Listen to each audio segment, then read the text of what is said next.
Саламатсыңдар ма мен құрметті оқырмандарым? Міне мен мынандай сумканың тағы біреуін заказға тіктім.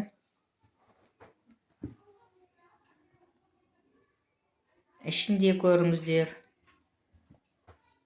апаларға,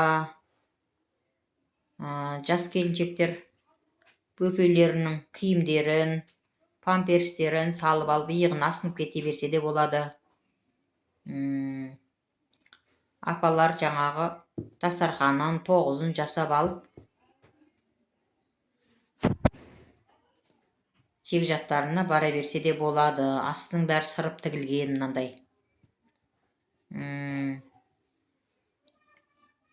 Тігілген маталары да өте мұғалықты. Кем дегенде 15 жылға дейін ұстай аласыздар. Ішіне фетр деген не болады? Соны салып, кәдімгі мықты прошне қылып тіктім.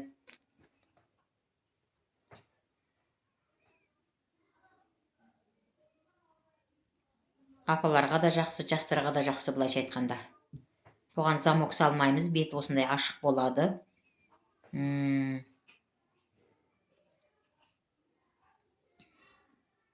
Ұнап жатса тіркеліп, лайк басып, комментарий қалдырыңыздар.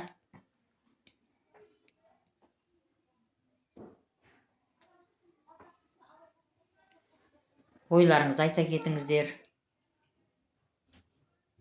Қай жері ұнады, қай жері ұнамады, оны да айта кетіңіздер.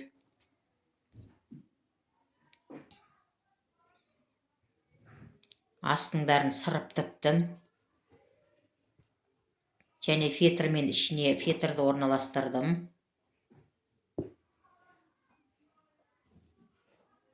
Тігістерінде майда тігіспен әдемілеп тігіп шықтым.